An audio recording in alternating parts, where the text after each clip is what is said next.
G'day there, trendsetters. Welcome to the second installment of Parsha and Psychology. Today we are doing Parsha's Balak.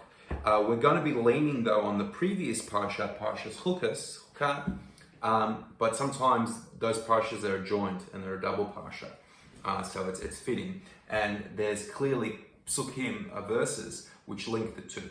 So the verses we're going to focus on in this week's Parsha, Balak, dear Balak, Bamidbar, Numbers 23:23, Kaf Gimel.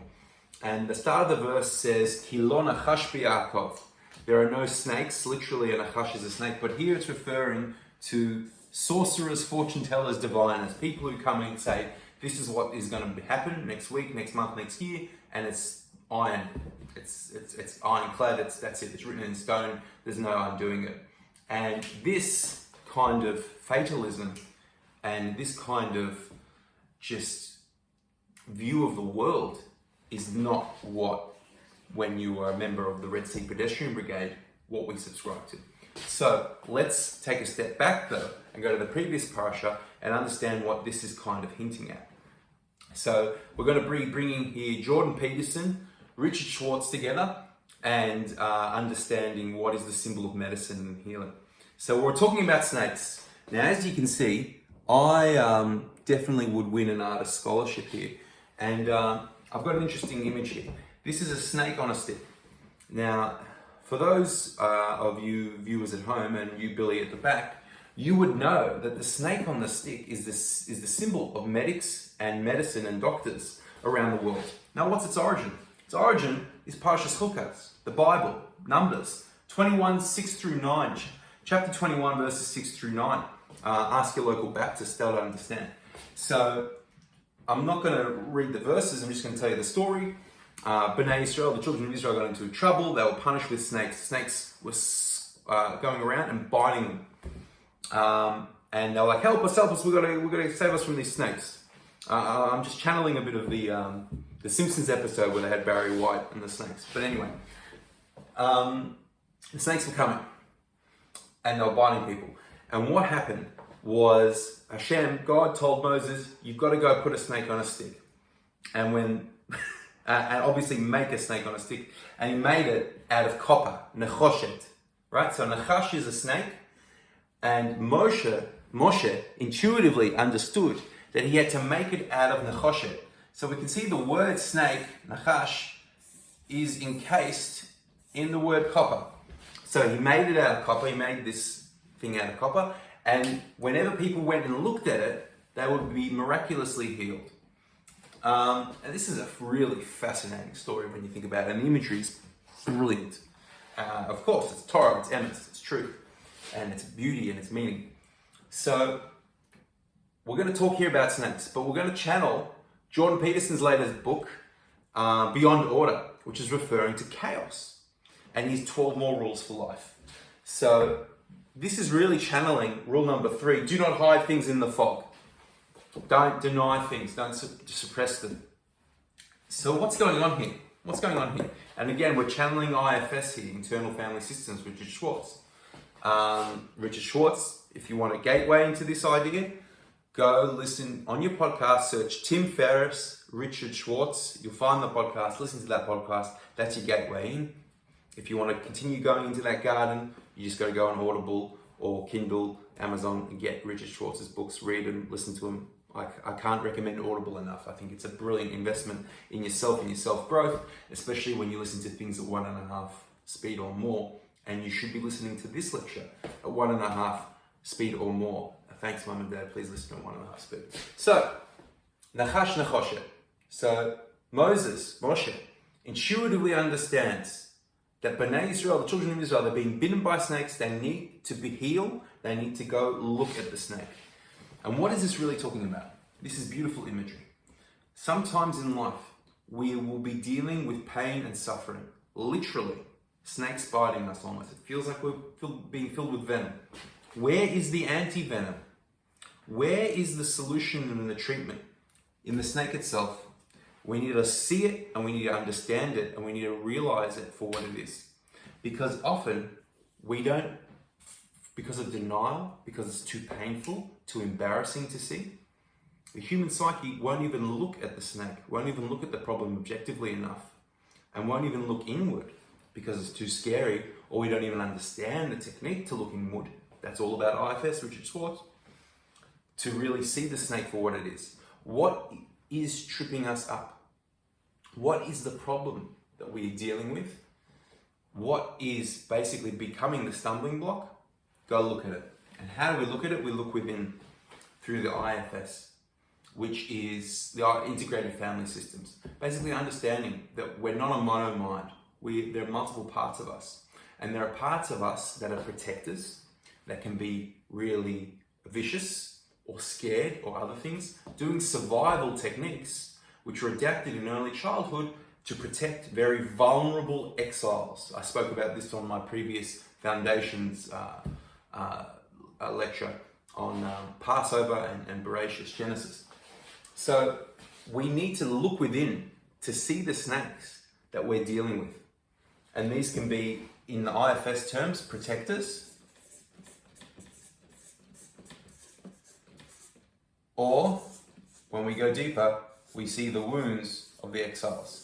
So the exiles hold on to really difficult emotions, really difficult beliefs, which typically are born from serious survival situations, traumas.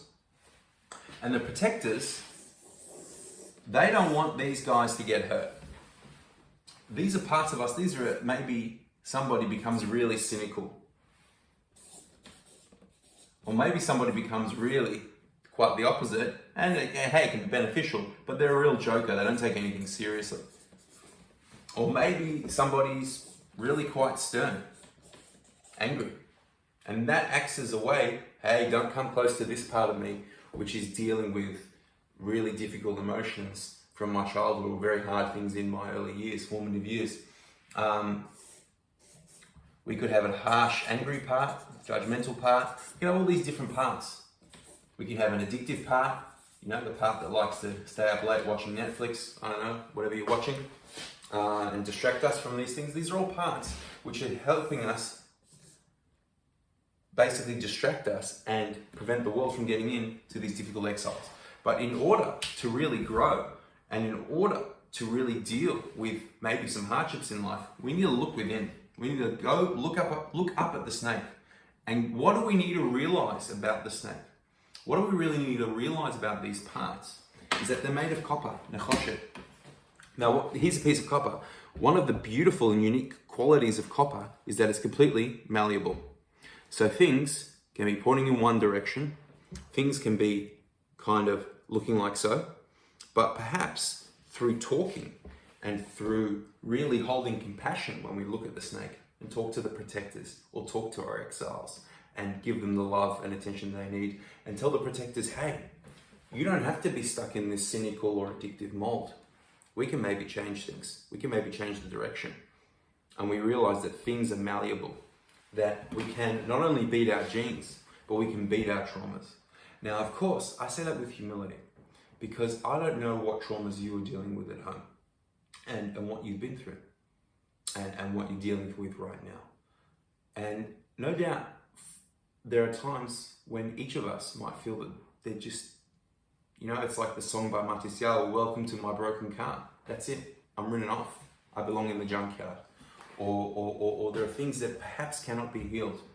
But IFS, in my personal and humble belief, is probably one of the best vehicles, excuse the pun, of healing and of understanding that with compassion and with self-energy, of course, with actualizing that, really things are malleable and repairable, and things can go from being venomous to anti-venom.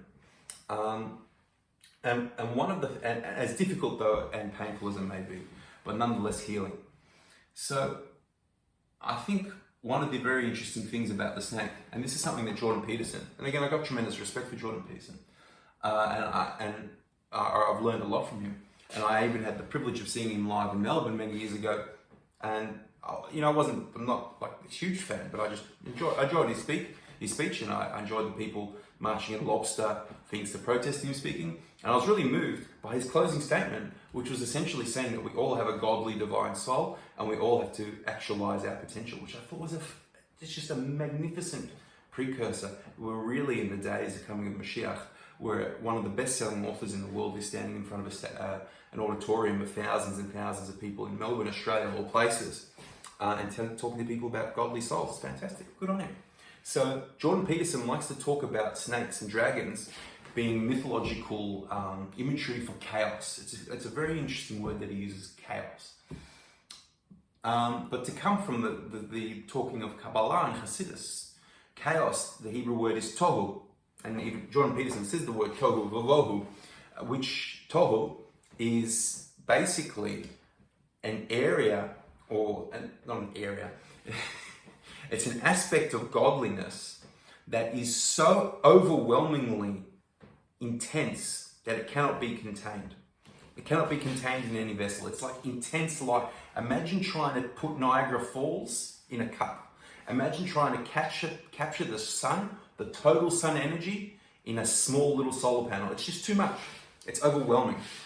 But so when we have the lens of Kabbalah and Hasidus, we're not really threatened by the idea of chaos, as it were, tohu. We understand the incredible creative potential of chaos, the incredible healing and giving and creative and growth potential that is really basically a source of blessing that's coming from a very, very high world, which therefore has intense potential to fall down low and be difficult, to be really painful, biting snakes, resulting in traumas and then protectors, but to be really the sources of tremendous blessing. And so this is tremendous growth. And this is the hurdle and difficulty, but also the blessing that we can, with hindsight, see as we overcome our inner exiles and overcome and deal with and rechannel our protectors. And when I say overcome, I really mean nurture and heal our exiles, as when we've looked at them, talked to them compassionately, looked above and realized, wow, we can turn these things around, the tremendous healing and growth that can come for that, and in particular in relationships when we and our partners do that together.